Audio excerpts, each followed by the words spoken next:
Betul nih Mbak Kalau Ainun. Jogja nih kan ini Mas ya, Jogja kan kota pariwisata nih. Betul. Bergeraknya juga UMKM-nya luar biasa kan di sana. Gimana Mas selama pandemi kondisinya? Baik, kondisinya ya. Jadi ini kan memang sangat luar biasa ya.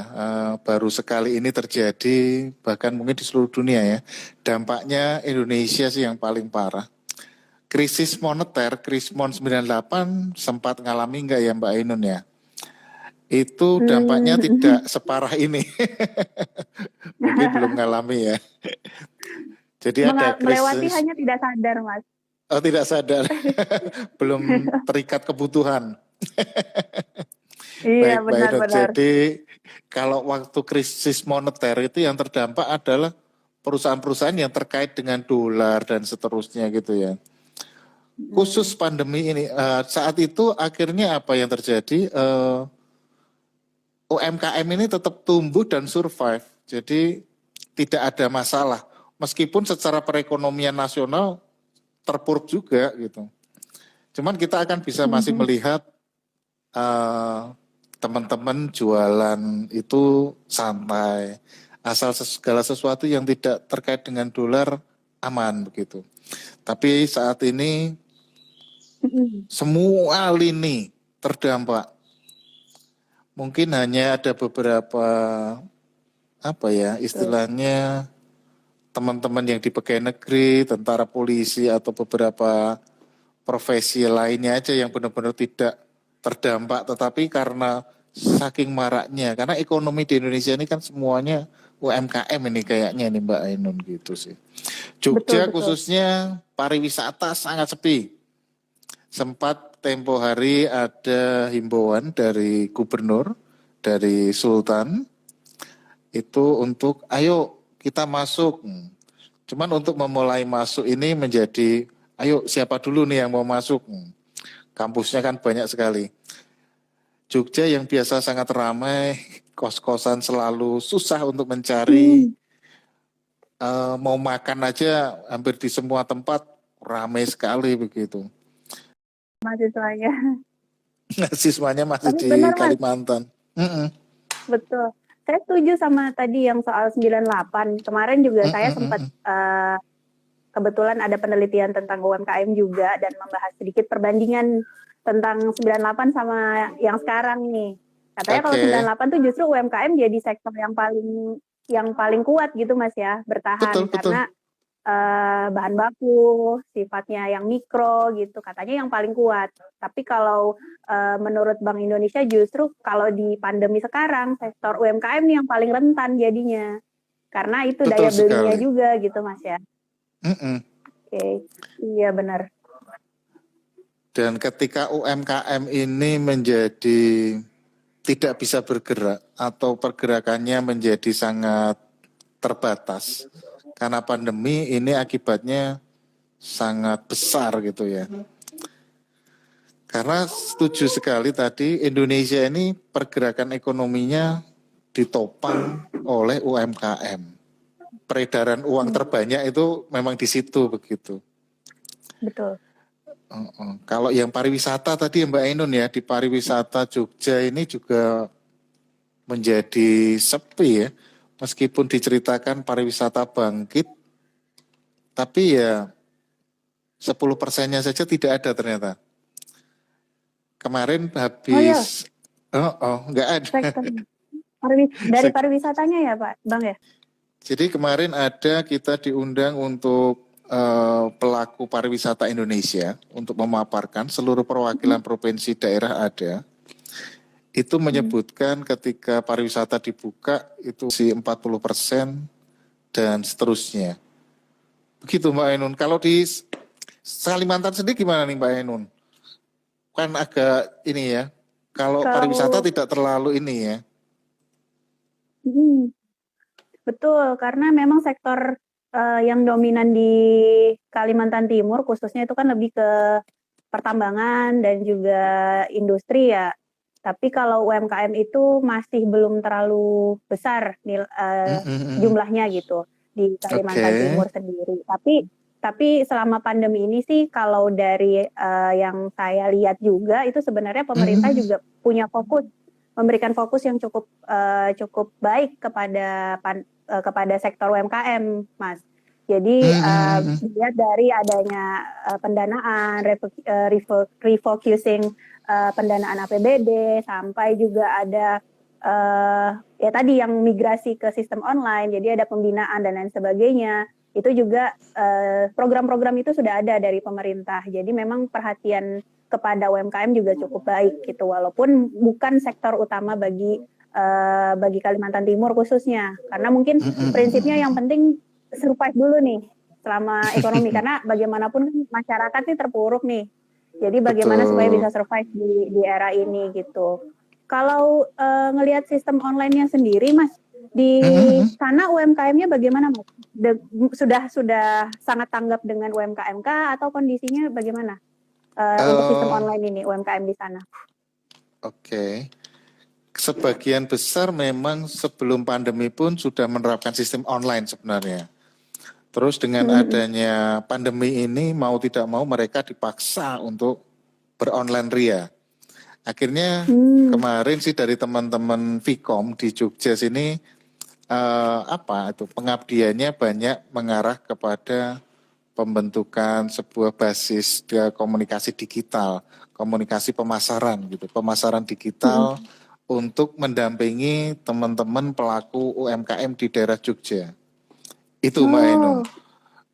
Bagus itu, Mas. Ini iya, jadi ya lumayan ada beberapa kayak kreatif packaging dan seterusnya itu menjadi sesuatu hal yang dikemas, di online kan begitu. Jadi kalau biasanya dilihat secara fisik ini menjadi, kalau online gimana ya gambarnya, ternyata ada komunikasi visual ya, bagaimana cara mengambil gambar yang bagus dan seterusnya. Itu kita mendampingi teman-teman UMKM seperti itu, Mbak. Kalau secara keseluruhan siap tidak siap, jadi ya akhirnya menjadi siap begitu Mbak Ainun ya. Dipaksa untuk siap, Mas ya. Dipaksa untuk siap. Dan itu yang kerennya UMKM ya. Oh ya, ini tadi pagi ada satu WA bahwa data ini menjadi penting ya, mungkin untuk sangat relasi dengan topik kita hari ini ya, bahwa sekedar informasi sektor UMKM ini merupakan tulang punggung perekonomian Indonesia dan menjadi yang terbesar di Asia Tenggara berdasarkan PDB. Jadi UMKM ini mempekerjakan sekitar 97% tenaga kerja dan berkontribusi lebih dari 60% terhadap pendapatan domestik brutonya Indonesia ya pada tahun 2019 sampai 20. Berarti dalam 1 tahun itu sangat supportnya. Nah, dengan pandemi ini ya efeknya sangat terasa ini. Kalau teman-teman mahasiswa ada nggak pelaku MKM gitu yang mahasiswa Unmul gitu, gimana Mbak Ainun? Oh, ada banyak. Pendamping banyak ya. Kalau UMKM mahasiswa menjalankan UMKM-nya banyak, tapi khusus untuk pendampingan kita memang masih proses penjajakan sih sekarang, Mas. Jadi kita dari program studi ilmu komunikasi juga bekerja sama dengan misalnya Mini University. Mini University itu dari Bank Indonesia dulunya, sekarang sudah berdiri sendiri. Jadi semacam pembinaan UMKM. Jadi sebenarnya banyak, Mas, kalau ngomongin pembinaan UMKM itu ada banyak pembinaan, salah satunya Mini University, ada juga yang dari dinas-dinas terkait, ada dinas UMKM sendiri, atau dari dinas kemarin pengendalian penduduk juga ada itu pembinaan UMKM-nya. Jadi fokus kita dari program studi ilmu komunikasi adalah menjalin komunikasi dengan pembinaan komunitas-komunitas ini. Salah satunya juga Mini University. Jadi bagaimana kita bisa kita tidak membina secara langsung. Mungkin kalau teman-teman Vkom di Jogja langsung membina UMKM-nya gitu, Mas ya. Kalau kami bekerja sama dengan stakeholders juga di sini. Jadi seperti salah satunya juga kemarin, ini belum dirilis sebenarnya, Mas. Tapi kemarin kita ada ngebahas nggak bahas tentang bagaimana itu menjadi salah satu bagian dari kampus Merdeka juga. Jadi mahasiswa bisa ikut serta untuk membina UMKM, baik dari segi sama tadi seperti packagingnya, brandingnya, lalu bagaimana marketing komunikasinya, dengan bekerja sama dengan mini university gitu. Jadi kita berusaha menggait stakeholders lebih ke sana dulu sih Mas gitu. Dan untuk mahasiswa sendiri sih banyak kalau yang jadi UMKM banyak juga nih Mas di Ilkom kebetulan gitu. Jadi kita saling memberdayakan satu sama lain. Jadi kalau kadang-kadang dosennya jadi endorser nih Mas. Kita disuruh nyobain terus kita promoin gitu kan. Saling keren. Membantu gitu. Iya. Bagus itu. Karena dosen termasuk influencer juga soalnya ya. Betul. At least influencer dengan mahasiswanya sendiri Mas ya. Betul. Betul sekali. Lumayan kan dipromoin di kelas gitu. Iya. Sangat itu. Mbak Ainun tadi menarik ya ketika di Unmul ya sudah menyelenggarakan dengan stakeholder dan seterusnya. Kayaknya kita belum ada ya satu bentuk kerjasama. Ayo pengabdian bareng gitu belum ada ya. Kayak belum di bidang nih. Kalau antara di bidang tadi ya UMKM apa pendampingan. Ini antara Vicom itu. UMBY dan antara Vicom UMBY sama Unmul ya Mas ya. Belum ada sih kayaknya ya. Kayaknya menjadi menarik itu tadi. Boleh. Ini kan disinergikan. Oke, pengabdian masyarakat kita istilahnya kolaborasi gitu ya. Dan itu kalau dikumkan juga sangat tinggi itu ya Mbak Ainun ya. Iya benar. Kayaknya nanti ini menjadi satu catatan nih. Benar, yang penting lagi sih outcome-nya ya. Betul. Apa yang dihasilkan dari pembinaan itu kembali lagi ke pemberdayaan masyarakat juga Mas ya. Karena bagaimanapun kita punya tanggung jawab sosial juga nih, gimana untuk bantu para termasuk UMKM juga untuk tetap eksis di masa pandemi ini apalagi. Makanya salah satu fokus kami juga tuh ini Mas membantu soal migrasi ke online ini tadi juga gitu.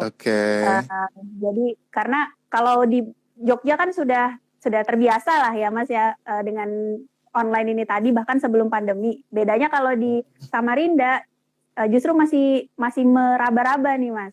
Kalau dari kemarin kita coba ada penelitian, ya kemarin kita ada penelitian itu ternyata masih banyak UMKM, khususnya yang mikro, itu yang tidak pernah menggunakan online, tidak terjamah online, dan masih menemui kendala-kendala teknis dalam melaksanakan atau mau masuk ke online ini tadi ya. Masalah klasik, tidak ada alatnya, tidak mengerti caranya, dan lain sebagainya. Bahkan marketplace pun mereka masih bingung cara menggunakannya. Masih ada sebagian yang seperti itu gitu.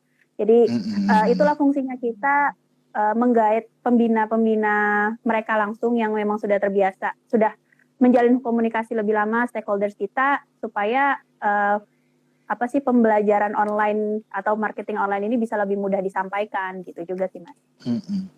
Tapi tadi menurut saya lebih efektif ya ketika melibatkan para stakeholder untuk ikut bersama-sama begitu.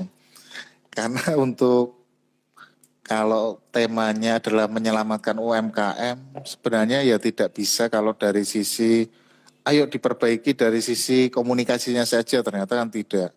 Ternyata ada banyak hal yang perlu dilaksanakan. Tadi kalau perbankan, betul. Sangat luar biasa tadi. Bisa sampai ke strukturisasi hutang, atau memanage manajemen keuangan di masa pandemi dan seterusnya. Ini akan menjadi lebih menarik dan lengkap gitu ya Mbak Ainun ya. Ya, sebenarnya seperti itu sih kebetulan juga kalau perbankan memang sangat mendukung sih sektor UMKM ini Mas.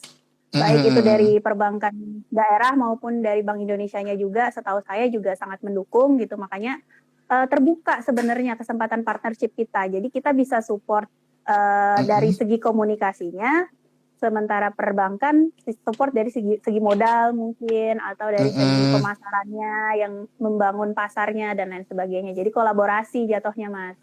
gitu. Iya. Betul. Oke, sangat menarik dan tidak selesai-selesai ya. Kemudian kita topiknya, ini tadi belum kenalan langsung aja kita ngobrol akrab banget ya. Oh iya ya, Mbak Ainun ini topiknya mata menarik kuliah apa Mbak soalnya. Jadi Ainun? ke Bang, Mm-mm. ya, Mbak Ainun ini ya Mas. mengampu mata kuliah apa ini Mbak Ainun? Oh, saya ngampu mata kuliah sosiologi komunikasi. Oke, Saya juga sebenarnya S2 saya lebih ke marketing dan corporate oke. communication, Mas. Tapi Mm-mm. ketika ngajar saya agak-agak menyebar nih, cari ilmu dulu kemana-mana. Jadi Hmm, nyebarnya mata kuliah sosiologi komunikasi, lalu juga strategi komunikasi, oke. yang demikian gitu. Menguasai banyak ilmu Mbak Ya, Ainun ya. kalau Mas Arif sendiri Ini kan saya itu justru berangkatnya itu belum dari ketemu fokusnya kayaknya. belum. Saya itu berangkatnya dari praktisi Mbak Ainun sebenarnya. Jadi sebelum masuk ke dunia akademis itu lebih banyak entrepreneurship sih sebenarnya begitu. Akhirnya ketika menjadi akademisi di mengampunya ya hal-hal yang terkait itu. Kita itu ada spesifikasi namanya entrepreneur communication. Di mata kuliah itu bagaimana Hmm. diajarkan bahwa komunikasi ini tidak sekedar perantara, tetapi bisa menjadi source untuk menjadi usaha begitu. Jadi usaha di bidang komunikasi. Terus yang kedua temanya di situ itu terkait dengan bagaimana sih seorang entrepreneur berkomunikasi. Jadi komunikasi internal, eksternal dan seterusnya. Lebih kepada ilmu praktis Mbak Ainun.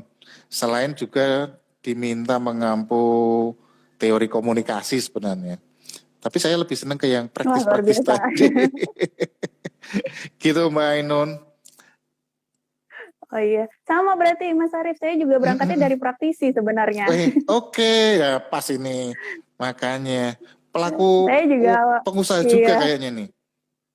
Saya sebenarnya bukan pelaku UMKM, cuma sempat bekerja di sebuah bank daerah. Jadi Oke. dan itu bagaimana menciptakan kolaborasi-kolaborasi UMKM juga gitu. Makanya Hmm, cukup menarik pembahasan UMKM ini, bukan sekedar karena sekarang lagi pandemi, memang dari dulu sudah terbiasa membangun kolaborasi itu seperti apa, bagaimana pentingnya kerjasama dan lain sebagainya. Itu sih Mas fokusnya jadinya. mm, mm, mm, mm. Wih, penting sekali itu padahal. Yang paling penting saat ini adalah bersahabat dengan bank padahal ya. Ini Mbak Ainun ahlinya ini. Enggak. Enggak. Langsung menolak, enggak. Masih mencari ahlinya nih Mas, belajar dari banyak ahli. Kebetulan dosen-dosen kami juga banyak yang praktisi, banyak yang juga punya sebagai praktisi UMKM juga gitu. Mm, Jadi saya mm, juga mm, banyak mm. belajar dari mereka gitu. Sambil saya juga sebenarnya berniat untuk memulai, Mm, tapi mm. belum termulai-mulai nih.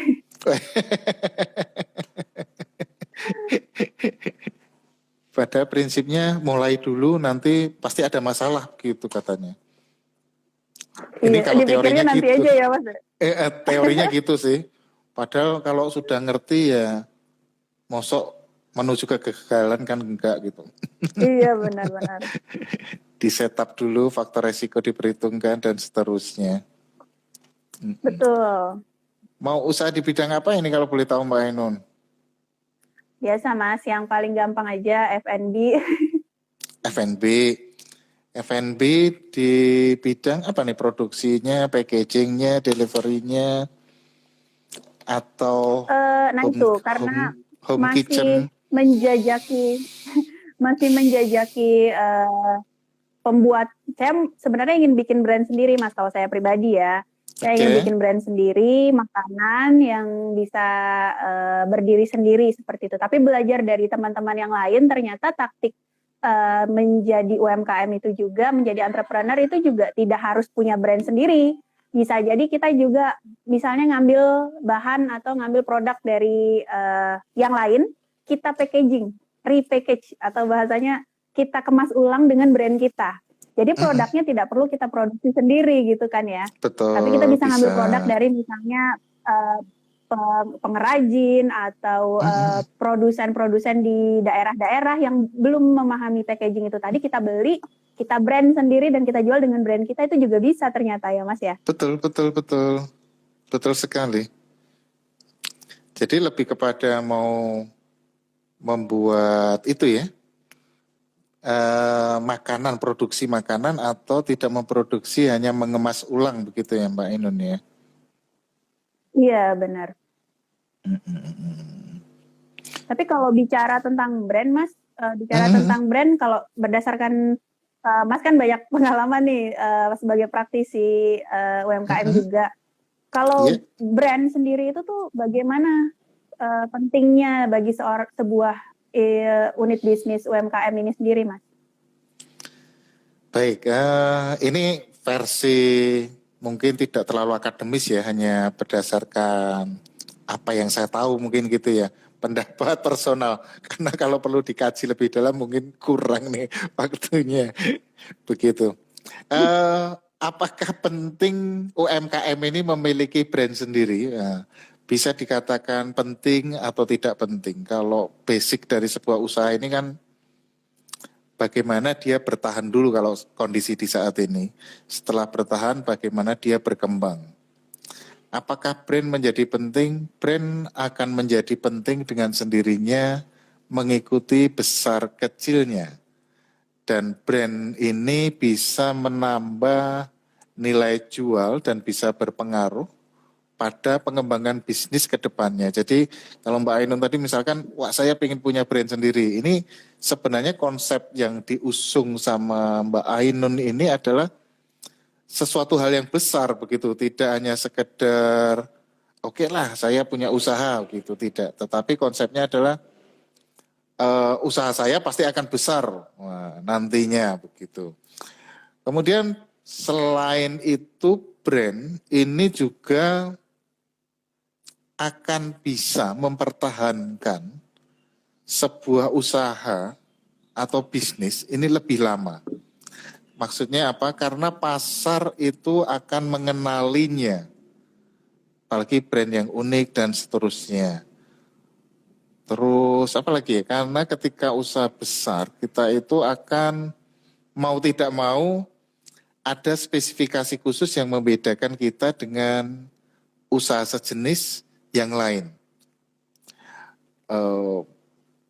Terus ketika misalkan jualan ya, apakah langsung jualan kalau kita nggak punya brand?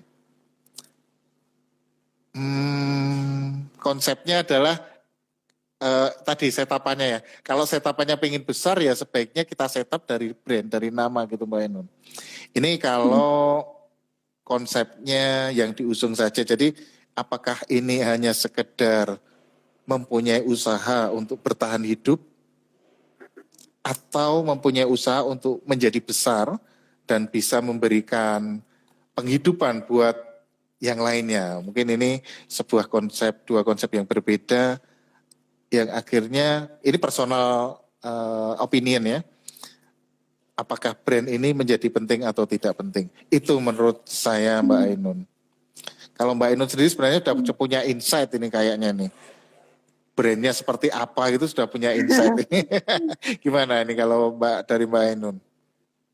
Menarik tadi Mas yang Mas Arif sampaikan tentang mindsetnya ya, mau untuk bertahan hidupkah atau untuk membangun sesuatu yang besar tadi, memang ingin membangun brandnya gitu. Kalau saya kan memang karena berangkat dari sudut pandang orang komunikasi nih Mas. Jadi betul. Dilihat ya pertama kali brandnya dulu nih, masalah produksi dan lain sebagainya itu bisa sambil belajar gitu. Karena kadang-kadang kita melihat produk itu kurang lebih aja sama aja kurang lebih, tapi brand yang bikin dia berbeda, ada diferensiasi dari brandnya. Karena brand ini banyak kan mengandung istilahnya dikenal, mengandung hubungan, membangun hubungan juga dengan customer gitu. Jadi brand ini nilainya besar buat secara pribadi gitu. Makanya kalau saya melihatnya, karena saya orang komunikasi, saya berangkatnya dari sana, bangun brandnya dulu nih. Saya tidak berpikir sampai yang ini harus tadi yang mindsetnya seperti Mas Arief bilang, tapi benar juga yang Mas Arief bilang bahwa tergantung mindset kembali. Kita mau untuk bertahan hidup aja atau memang kita mau membangun brand. Dan kalau untuk UMKM yang sekarang yang saya lihat khususnya di Kalimantan Timur mungkin ada yang memang sudah fokus ke membangun brand dan banyak brand-brand yang bagus juga Mas, brand lokal. Tapi ada juga yang memang ya cuma untuk bertahan hidup aja gitu. Mereka yang bertahan hidup inilah yang mungkin perlu dijamah nih Mas sama orang-orang komunikasi. Bagaimana caranya menjadikan yang bertahan hidup ini biar bisa bertahan lebih lama. Nggak cuma buat hidup 1-2 hari, tapi bisa bangun berdiri sendiri gitu ya Mas ya? Betul sekali Mbak Ainun. Sangat keren tadi ulasannya. Maksudnya memang seperti itu. Jadi ini teman-teman yang menyimak ini sekalian ketika mau membuat usaha tadi, sebaiknya kalau kita orang komunikasi ya dipikirkan brandnya dulu. Sangat setuju. Meskipun ketika kita memasukin di real kondisi, UMKM ini bisa menjadi kuat ketika dia berkelompok, dia mempunyai sebuah organisasi. Ini menjadi penting. Kalau sendiri-sendiri dipastikan dia akan tergilas, akan tenggelam. Maksudnya apalagi kalau sudah ada capital masuk ya, ada modal besar masuk, sudah dipastikan hilang gitu. Nih kebetulan saya juga masuk di anggota Asita, itu Tour and Travel, kemudian PHRI, pengusaha restoran dan hotel di Solo kebetulan. Ini banyak sekali restoran-restoran kecil atau kalau nyebutnya warung mungkin ya. Ini dia membangun dengan susah payah tanpa mengindahkan sebuah brand dari awal. Ketika menjadi besar dan ramai, ini ketika ada seorang pemodal masuk, dia cukup bermain di sebelahnya dengan setup yang lebih cozy, lebih nyaman untuk makan di tempat. Akhirnya yang sudah lama tadi hilang begitu. Ini konsepnya seperti warung tenda begitu Mbak Ainun. Jadi dia makanannya sangat enak gitu ya. Tapi sayang dia di atas di pinggir jalan dengan hanya menggunakan tenda dan seterusnya. Nah ini ketika ada seorang pemodal besar masuk, ini habis. Ini sebenarnya bisa disiasati dengan tadi, ini harus berkelompok. Jadi ketika berkelompok ada sentra-sentra gitu ya. Kalau di Jogja, Solo itu banyak namanya Pujasera, pusat jajanan atau kuliner rakyat begitu. Ini ketika disatukan jadi satu tempat menjadi sebuah kekuatan yang positif menurut saya untuk bertahan tadi. Itu Mbak Ainun. Betul Mas, sepakat soal komunitas tadi ya Mas, membangun komunitas saling bahu-membahu gitu ya. Betul sekali, memang menarik tuh kalau Pujasera banyak di sana Mas, karena memang itu jadi ya orang nggak usah nyari-nyari lagi, datang aja ke satu tempat sudah dapat banyak pilihan gitu kan ya. Betul. Kalau di sini kalau untuk Pujasera mungkin belum banyak Mas, tempat nongkrong yang banyak di sini. Oke. Target seneng nongkrong juga ya berarti ya. Enggak seneng sih. Cuma kan mahasiswa nih rata-rata bisnisnya tuh kopi yang gaul-gaul sekarang Mas ya. Iya betul. Jadi kalau untuk komunitas sendiri, saya sepakat tadi memang UMKM tuh harus bergerak jangan sendirian.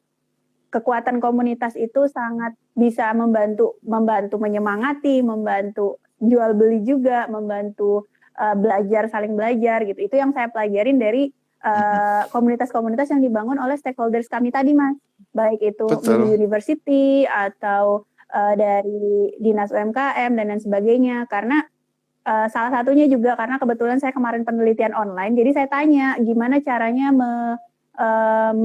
memberi pelajaran online ini tadi, memberikan edukasi tentang migrasi ke jalur online ini. Ternyata justru yang lebih kuat impact-nya itu adalah ketika adanya komunikasi interpersonal dari si pembina UMKM ke komunitasnya gitu. Dan komunitas ini yang kemudian saling bahu-membahu, saling saling menguatkan gitu. Ayo Bu, ini misalnya kebetulan di kami ini ada salah satu aplikasi marketplace Mas ya yang kemarin digalakan oleh pemerintah Samarinda.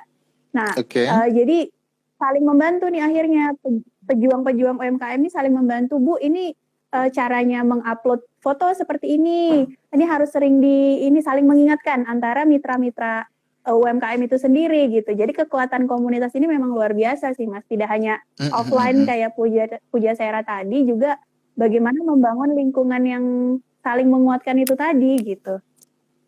Betul. Digital community ya. Komunitas digital UMKM ya. Memang sepertinya memang harus banyak. Offline sih Mas. Offline ya. Dengan awalnya adanya Bu Ainun menjadi itu. Iya. Gitu deh. Ini sambil scroll kalau ada pertanyaan-pertanyaan dari komentar atau apa ini, kayaknya tidak ada hal yang perlu dijawab kayaknya ya. Belum kayaknya nih Mas. Belum ya. Masih pemanasan kayaknya teman-teman audiensnya nih.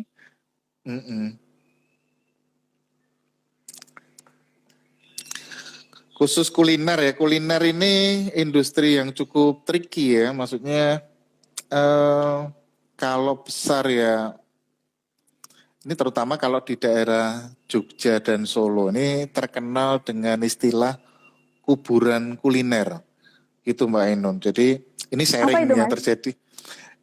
Konsepnya begini, kuliner yang sangat viral, sangat hit di Bandung, Jakarta dan seterusnya, bahkan di luar negeri, ini begitu masuk ke Jogja atau Solo, ini belum tentu bisa menjadi besar. Oh, kenapa itu Mas? Begitu. Menarik. Menarik. Jadi ternyata ada penelitian kemarin kolaborasi teman-teman di NHI, UNS dan UI di bidang perjalanan wisata dan komunikasi pariwisata ya. Dia berbicaranya gini. Uniknya di Solo dan Jogja ini, makanan yang tempat yang terlalu mewah, ini tidak begitu disenangi. Tempat yang terlalu mewah, jadi tempat yang ber-AC, segala sesuatunya tertata dengan sistematis, itu tidak begitu disenangi.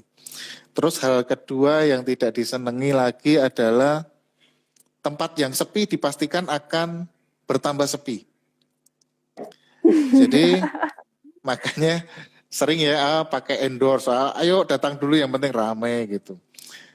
Terus ketiga lebih senang tempat yang tidak dalam artian tertib secara, kalau di servis itu memang ada harus bersih, rapi, hygiene, sanitize dan sebagainya. Tetapi kalau di Solo Jogja ini masyarakatnya cenderung kepada habis makan sate atau makan apa saja ya pakai tisu langsung dibuang di bawah gitu, langsung dibuang di lantai gitu. Ini lebih akrab dan akan bertahan begitu. Terus yang terakhir, yang keempat, nama-namanya ini terkait brandnya. Kalau namanya ke Inggris-Inggrisan atau Barat, ini kurang ini. Dia lebih seneng nama dengan nama wanita. Jadi Mbak Desi, Mbok Giem atau apa saja begitu. Ini hasil penelitian ini. Jadi di salah satu jurnal menyebutkan kuliner ini seperti itu. Ya mungkin ini ada Warmindo yang disukai. Ya Warmindo disukai. Kalau di Malang itu namanya Kayung Yun Pak. Mas. Kayung Yun. Saya kebetulan kan lulusan Malang, jadi yang Warmindo nih kayaknya warung mie singkatannya? Indomie. Kalau Indomie. Kalau saya jadi ingat ini Kayung Yun kalau di Malang itu. Malang kan juga kota pelajar Pak ya. Jadi mahasiswa senangnya nongkrongnya ya kalau akhir bulan lagi nggak bisa makan, kalau nggak di angkringan makan nasi kucing atau di Kayung Yun nih. Pilihannya kan seperti ini ya. Berarti di Jogja karakternya juga seperti itu Mas ya. Betul. Oke. Dan ini ada pertanyaan nih Mas kebetulan. Iya. nanyanya bagaimana peran ilmu komunikasi dalam membantu kemajuan UMKM. Kira-kira kalau menurut Mas Arief seperti apa, Mas? Peran ilmu Baik. komunikasi dalam membantu kemajuan UMKM. Ya, kalau dari basicnya komunikasi sendiri kita itu kan lebih bermain kepada manajemen komunikasinya, diatur bagaimana manajemen komunikasi. Yang diatur apa sih sebenarnya, apa yang bisa kita sumbangkan terhadap UMKM, bagaimana memasarkan dari sisi komunikasi, bagaimana membuat sebuah desain simbol-simbol dari sisi komunikasi. Kemudian lagi ini lebih kepada pemasaran, marketing, serta PR, mungkin seperti itu Mbak Ainun. Kalau Mbak Ainun nih, wah lebih canggih lagi nih mengulasnya nih. Kalau peran ilmu komunikasi tadi termasuk di dalamnya mengkolaborasikan para stakeholder tadi ya Mbak Ainun ya. Iya. Mungkin Benar, itu Mas. yang bisa dilaksanakan. Betul sekali. Kalau saya juga melihatnya selain tadi pemasaran dan lain sebagainya, tentu saja branding tadi, Mas. Karena semakin banyak nih produk, kalau tidak berbeda nanti kita tidak bisa tidak langsung bisa menarik perhatian gitu. Kalau berbeda kan menarik perhatian dan itu diperolehnya dari branding itu tadi. Dan branding itu menjamin tadi benar kata Mas Arief juga bisa panjang umurnya, tidak hanya 1-2 bulan, tidak hanya untuk bertahan hidup, tapi benar-benar bisa berdiri sebagai sebuah brand gitu. Ini ada lagi pertanyaan masuk, Mas, menarik ini. Oke. Kami memiliki dari Rido J. Prasetyo. Kami memiliki usaha kuliner keluarga yang 20 tahun berdiri. Mohon izin bertanya bagaimana membuat dan membangun branding yang kuat, kira-kira Mas. Berarti ini usahanya udah existing, udah lama. Sudah existing ya. Bagaimana membangun branding yang kuat, Mas? Sebenarnya kalau dari kacamata komunikasi atau dari kacamata bisnis, usaha yang sudah berdiri 20 tahun itu sudah sangat stabil sebenarnya. Jadi dipastikan brandingnya pun sudah terbentuk. Mungkin apa ya, kalau yang ditanyakan menggali lagi ya. Mungkin ini dari Mbak Ainun ya. Mungkin kalau dari saya satu sih, bagaimana bisa membuat sebuah brand yang kuat. Yang pertama, tentukan dulu visinya. Kemudian karakter usahanya ini seperti apa. Kemudian kita akan dari situ berbicara kepada target pasar. Satu target pasar akan berbeda atau memberikan sebuah warna yang berbeda pula ketika brand ini menjadi sesuatu gitu ya. Nanti berikutnya ilmu komunikasinya sangat kental sekali, yaitu brand message delivery. Bagaimana kita itu mengkomunikasikan brand yang sudah tadi ya, dari visi, target dan lain sebagainya, karakter perusahaan dan seterusnya, baru masuk ke sana. Kemudian apapun namanya usaha, 20 tahun itu keren sekali, luar biasa. Maksudnya gini, apapun namanya usaha, sebuah brand itu akan menjadi kuat, itu ketika ada terjadinya sebuah kontinuitas dan konsistensi. Sebuah bisnis berjalan, ini akan selalu dipertanyakan sudah berapa lama. Ketika 1 tahun berbeda dengan 2 tahun, 2 tahun akan sangat berbeda dengan 20 tahun. Mungkin itu, terus ciri khas unik dan lain sebagainya itu tadi digali dari visi, target market, karakter perusahaan. Kalau menurut saya itu sih Mbak Ainun. Nanti mungkin mudah-mudahan bisa menjawab ya. Monggo Mbak Ainun mau menambahkan. Sepakat dengan Mas Arief tadi, sebenarnya kurang lebih kalau sudah bertahan existing dengan sebegitu lama ya, sebenarnya sudah ada brandnya sendiri tanpa perlu membuat brand baru. Bahkan kalau sudah 20 tahun dan tetap berjalan itu udah jadi brand sendiri gitu kan ya Mas ya. Dan mungkin selain itu mungkin fokusnya bisa berubah, tidak lagi memperkuat branding, tapi mungkin lebih ke diversifikasi layanan atau diversifikasi produk gitu untuk memperkuat bisnisnya sendiri gitu kan ya. Karena kalau brandnya udah ada, tinggal bagaimana mengembangkan itu lagi. Contohnya membuat produk. Kalau di sini nih ada Mas, saya lupa nama warungnya apa, tapi warungnya ini udah lama. Akhirnya dia bikin semacam bawang goreng gitu. Dia warung soto, tapi dia akhirnya menjual bawang goreng dengan brand warungnya dia. Oke. Itu kan termasuk diversifikasi juga. Produk. Iya. Kalau warungnya sudah ramai sebenarnya, udah banyak pelanggan dan selalu penuh gitu. Tinggal dia bagaimana mengembangkan supaya lebih besar lagi, entah buka cabang atau tadi membuat produk-produk yang menggunakan brandnya dia. Karena ya sudah tahu nih, orang udah cukup lama udah tahu brandnya. Dan itu justru jadi brand yang kuat ya, benar kata Mas Arief tadi juga, karena lamanya berdiri sebuah usaha itu juga menunjukkan konsistensi, artinya pengunjungnya juga tetap, kalau nggak konsisten atau tidak diminati ya bakal jatuh dalam waktu sebentar gitu kan kondisinya. Makanya sering tuh kalau di brand tuh ada Mas ya, sejak tahun sekian gitu. Betul. Sejak tahun itu salah satu teknik untuk menjual juga itu sebenarnya. Setuju sekali. Jadi gitu, mudah-mudahan ini bisa menjawab ya. Kalau dari ilmu komunikasi begitu. Jadi brand ini kita pahami tidak sekedar logo, tidak sekedar tagline, itu tidak, tapi sebuah kegiatan menyeluruh. Jadi yang merupakan konsepnya adalah citra. Nah, kalau dalam konsep usaha lagi, sebenarnya usaha bisa bertahan atau membuat tempat tersendiri di hati customer atau konsumennya. Ini kan konsepnya adalah provide what your customer need. Terus ada kalau dari luar negeri itu ada first impression is last, but last impression is last too. Maksudnya pertama kali kenal dengan produk ini apa sih sebenarnya? Oh, warungnya ternyata tadi ada bawang goreng dan sebagainya.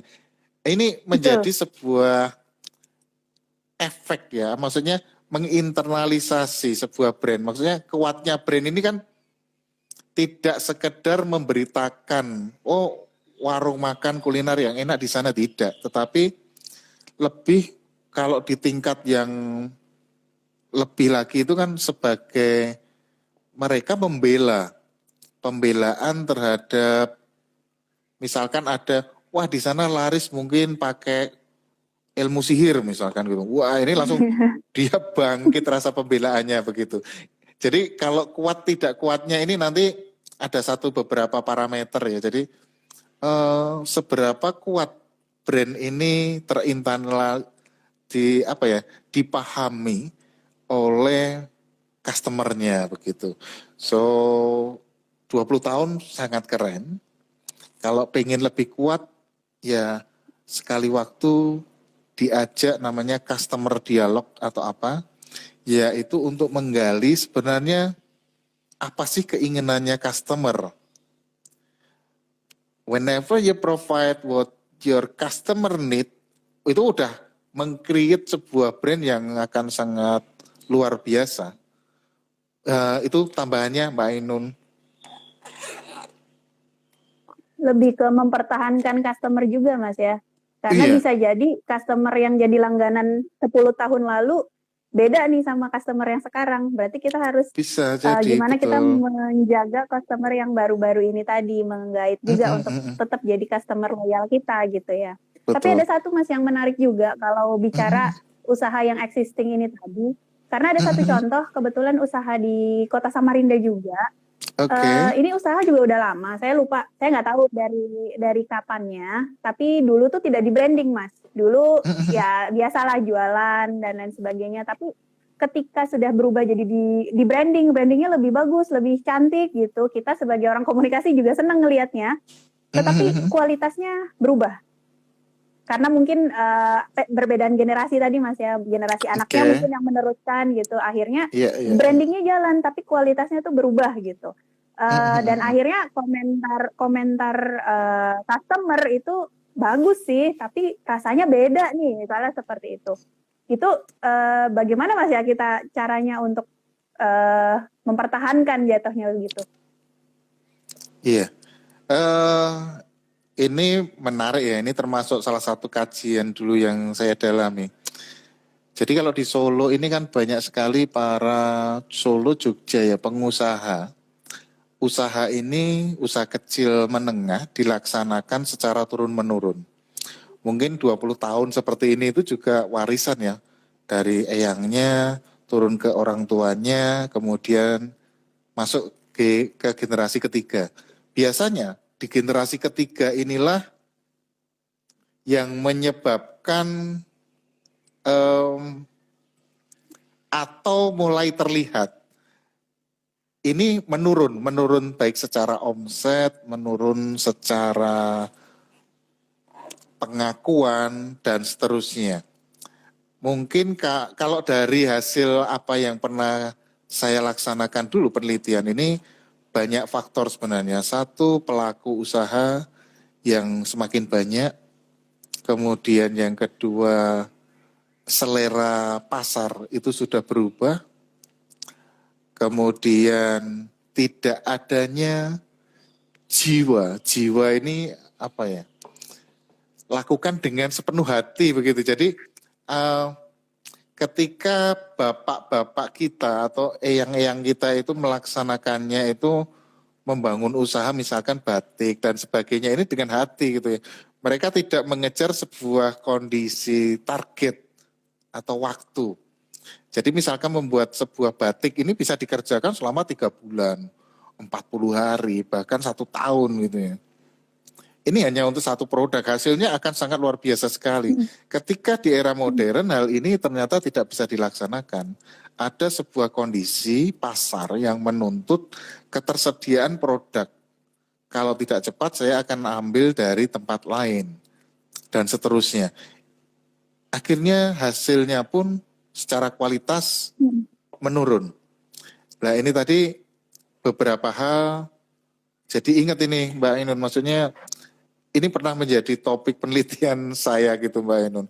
Jadi di usaha ketiga ini rata-rata hilang, tutup, bahkan meninggalkan hutang begitu. Itu mungkin kalau dari pengamatan Mbak Ainun ini bisa berbagi nih.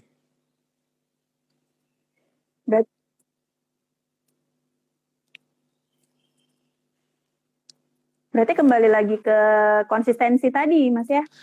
Jadi Betul. bagaimana mempertahankan konsistensi itu dan mengguide konsumer yang loyal dan mencari konsumer loyal yang baru juga seperti itu. Iya.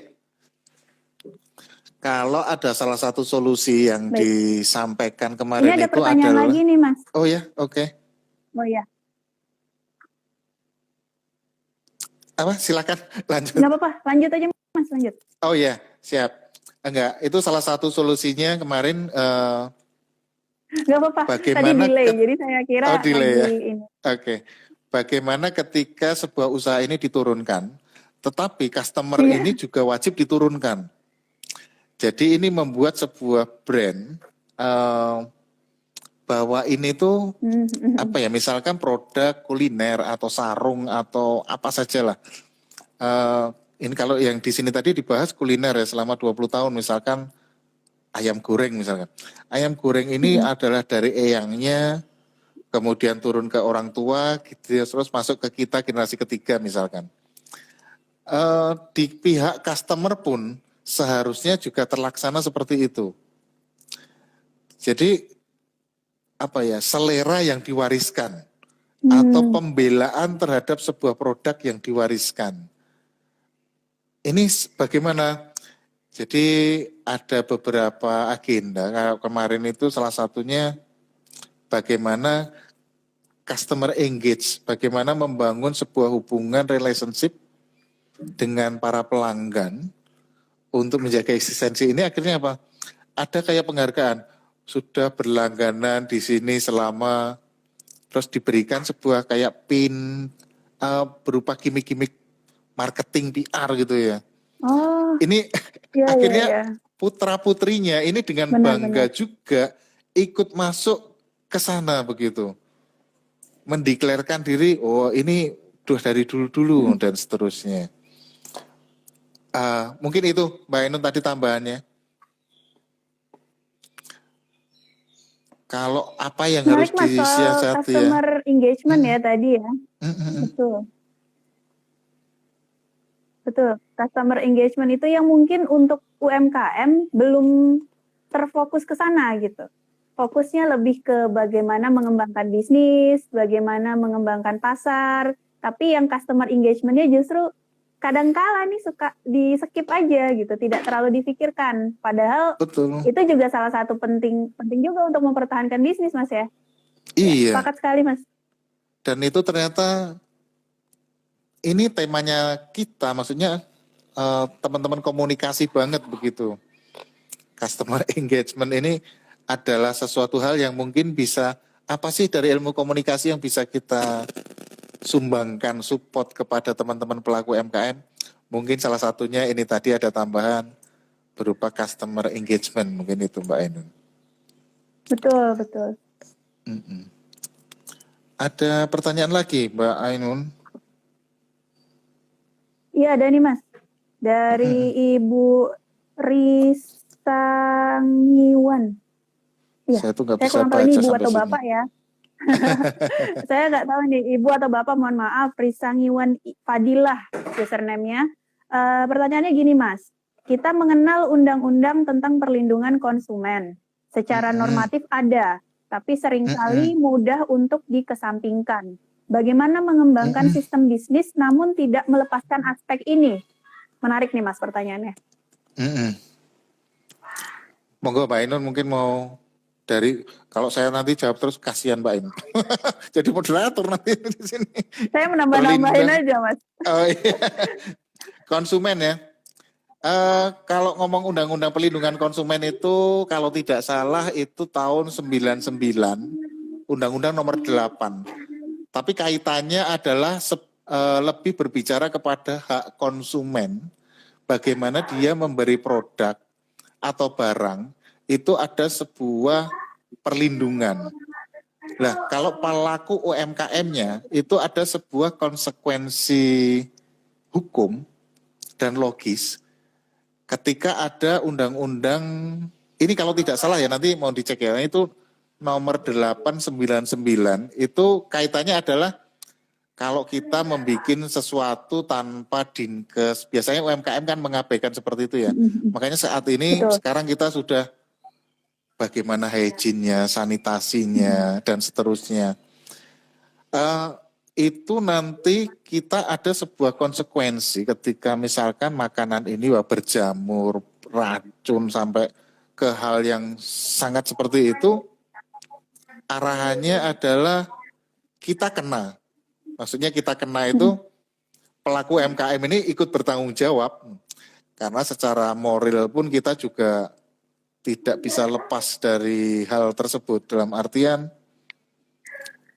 kita melaksanakan apa pasti akan ada pertanggungjawabannya. Terus bagaimana kita bisa lepas atau berbisnis tetapi tidak melepaskan aspek ini, begitu ya. Kalau dari teman-teman terutama kuliner yang ada di Solo, ini melaksanakan yang pertama dia ke MUI untuk mendapatkan sebuah sertifikasi halal. Ternyata ini menjadi sangat penting karena di MUI ini menjadi apa ya? Ada sebuah sistem yang mengatur sebuah produk makanan itu ada unsur halalnya, haram dan tidaknya, begitu. Jadi ini salah satu untuk perlindungan konsumen sebenarnya. Ketika sudah ada sertifikasi berarti arahnya adalah ke sana. Kemudian ada pelatihan, ini biasanya saya dulu ya 4 tahun yang lalu pelaku ini, maksudnya saya sering melakukan pelatihan hygiene dan sanitasi. Ini biasanya dilaksanakan oleh Dinas Koperasi dan Dinas Industri Kecil di tingkat kota untuk melaksanakan pembinaan kepada pelaku UMKM terutama kuliner itu di bidang hygiene dan sanitasi.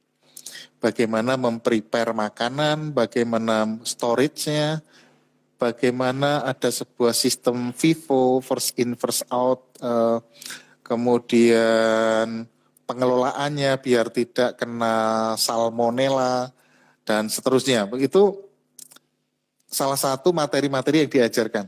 Ini akan kaitannya apa? Ini kita tetap bisa berbisnis dengan amat sangat nyaman, sekaligus juga terhindar dari mungkin, karena ini ada jeratan, ada konsekuensi hukumnya dari perlindungan konsumen ini ketika konsumen menjadi komplain karena sesuatu hal yang kita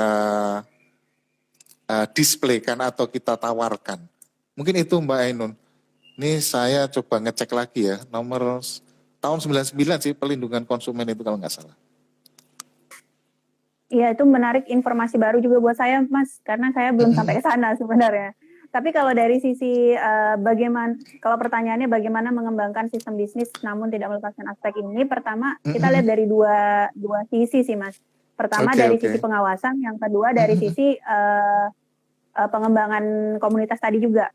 Itu bisa dari kedua hal ini. Kalau dari sisi pengawasan, otomatis yang melakukan pengawasan itu berwenang untuk mengatur, contohnya ya termasuk izin usaha, lalu juga halal tadi juga, itu bagian dari sistem pengawasan. Masalahnya adalah kebanyakan UMKM kita itu seperti Mas Arief juga tadi bilang, sama kondisinya di Samarinda juga, Mas, banyak UMKM yang bergerak jalan-jalan aja gitu, jualan-jualan aja, tapi belum berpikir untuk mengurus izinnya dan lain sebagainya. Berarti ini kembali lagi ke pengawasan, tentunya di situ.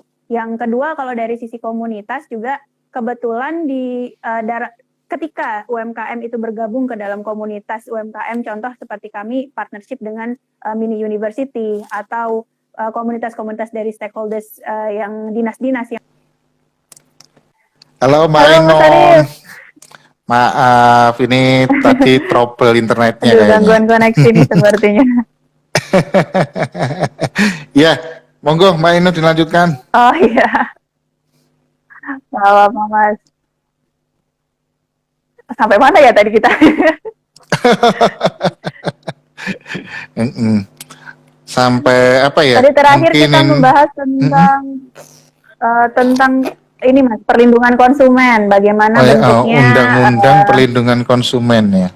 Ya, bagaimana kita tetap menerapkan itu dalam menjalankan bisnis gitu, gimana integrate-nya gitu. Kalau tadi saya menganalisanya dari dua aspek sih Mas, yang pertama dari sisi pengawasan, dari policy maker-nya juga, dan juga yang kedua dari pembinaan, proses pembinaan. Jadi ketika teman-teman UMKM bergabung dengan komunitas UMKM, selain akan dapat benefit buat usahanya masing-masing juga, pembina UMKM juga bisa mengedukasi tentang perlindungan konsumen ini, bagaimana hak dan lain sebagainya gitu. Karena mau tidak mau perlindungan konsumen juga berhubungan sama masa depan bisnis nih ya.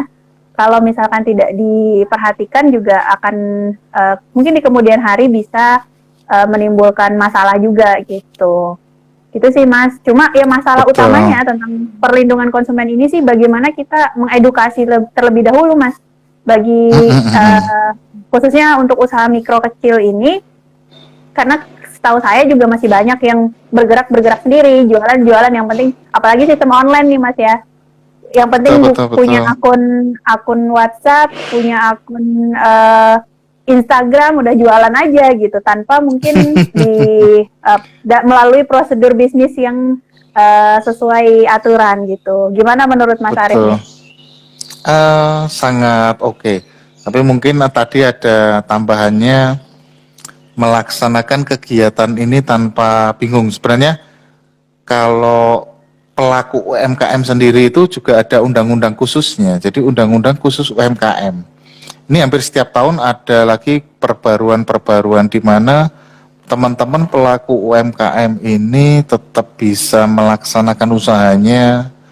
Kemudian bahkan ada beberapa perizinan yang dipangkas hanya untuk mengakomodasi ini. Maksudnya ini kalau dari sisi pelaku. Cuma tadi kan pertanyaannya lebih kepada sisi konsumen begitu ya. UMKM sebagai konsumen atau konsumennya ini menjadi bias tadi. Itu sih tadi yang mau dikonfirmasi sebenarnya.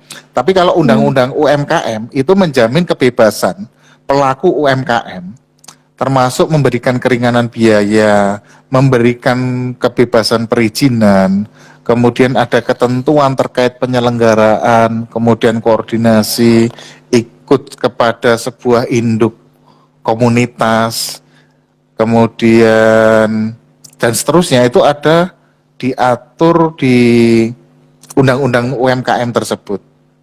Mungkin itu sebagai tambahan aja Mbak Ainun tadi biar tidak bias apa ya Oh iya, iya. perlindungan konsumen atau perlindungan UMKM, soalnya bertanya tentang perlindungan konsumen tetapi arahnya biar saya tetap bisa melakukan usaha dengan tenang begitu. Ya. Betul, betul, betul. Ya, ini mungkin kalau teman-teman yang sudah bergabung ada yang mau didiskusikan juga boleh ya, Mas ya. Kita masih menunggu nih kira-kira mau membahas dari sudut pandang mana lagi nih. Tapi kalau yang tadi Mas soal yang sekarang nih karena ada jualan online dan lain sebagainya gitu. Gimana kita menjamin, dalam tanda kutip menjamin perlindungan konsumen kemudian Mas ketika UMKM bergerak bebas nih kalau di dunia digital gitu. Ya, menarik ya. Ini sebenarnya ketika masuk ke ruang virtual itu adalah ruang tanpa batas, ruang maya yang dimana segala sesuatunya bisa terjadi. Bahkan yang terakhir saja ada kondisi bagaimana kejadian COVID pandemi di Amerika bisa dimanfaatkan oleh 2 hacker dari Indonesia yang bisa mengambil angka 60 juta US dollar dari Amerika dengan security yang sangat inilah kemajuan atau efek dari kemajuan teknologi yaitu dunia digital atau interneting. Satu hal mungkin untuk keamanan baik sisi pelaku kita sebagai UMKM ataupun konsumen. Ini yang paling nyaman adalah ikut bergabung kepada sebuah marketplace yang sudah ada, yang sudah tersedia. Karena saat ini kalau mau dilihat marketplace ini banyak sekali dan setiap hari itu bertambah 5 sampai 10 marketplace baru. Setiap hari. Ini data dari apa itu? WeScore internet apa itu. Itu bercerita bahwa setiap hari itu ada aplikasi berupa marketplace yang bertambah terus. Nah, untuk keamanannya bagaimana? Keamanan itu paling nyaman ya kita sementara ikut kepada marketplace yang sudah terjamin. Di mana ketika mau masuk bergabung menjadi anggotanya, pelaku UMKM akan ada melalui sebuah verifikasi, baik produk, alamat, sampai kepada akun bank dan seterusnya. Buat para konsumen mereka lebih nyaman karena ada sebuah money back guarantee ketika terjadi kesalahan, ketika itu transaksinya memang melalui marketplace tadi. Gitu. Mungkin itu Mbak Ainun. Iya benar Mas, sepakat. Baik. Sejauh ini belum ada pertanyaan lagi sih Mas sebenarnya. Kayaknya apa ya? Siang-siang pada lapar ini. Iya, kayaknya pada puasa nih Mas, makanya lapar. Betul. Bagaimana Mas, lancar puasa di sana Mas? Di Jogja? Alhamdulillah lancar. Panas, Jogja panas, jadi puasa menjadi sebuah tantangan tersendiri ketika panas. Kalau di Kalimantan adem ya, banyak pohonnya ya. Ini salah satu ini Mas, salah satu yang jadi apa ya?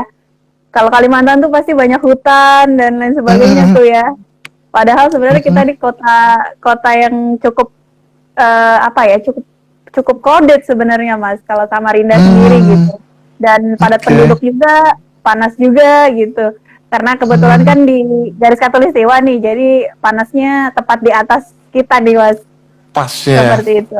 Apalagi Samarinda, Balikpapan itu cukup panas. Tapi ya itu karena kebetulan beberapa hari lalu ada siaran untuk lebih waspada karena cuaca buruk nih.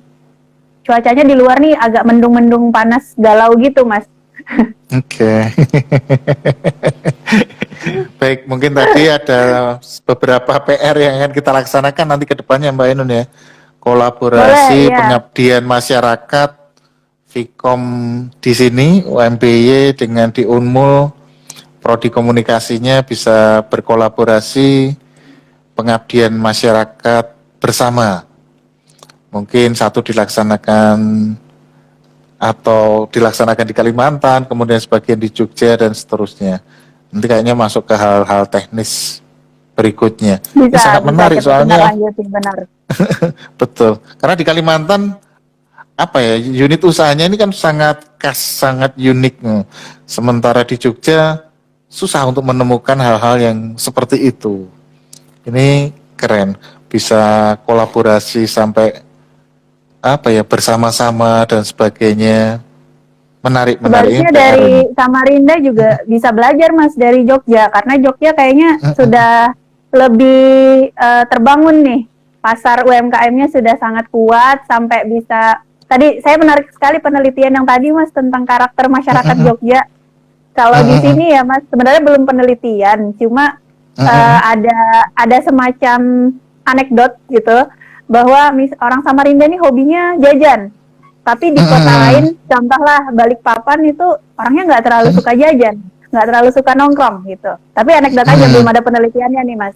Sehingga kenapa di Samarinda itu lebih banyak tempat-tempat nongkrong, lalu stall-stall makanan-makanan ringan, jajan-jajan itu lebih banyak di Samarinda.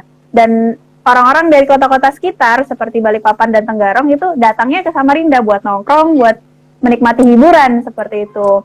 Jadi, tapi menarik tadi saya juga ketika Mas Arif menjelaskan tentang karakter orang Jogja Solo ya Mas ya, Jogja Solo bagaimana bisa jadi kuburan tuh untuk brand-brand lain. Nah kalau di sini beda Mas, di sini justru bisa jadi tempat yang cukup subur gitu untuk brand-brand seperti yang nasional, yang franchise itu juga banyak di sini gitu. Jadi produk lokal juga harus bersaing dengan franchise ini pada akhirnya. Oke. Iya, menarik, ini sebuah karakter yang berbeda. Kalau di sini agak kurang bersahabat dengan produk dari luar Jogja Solo.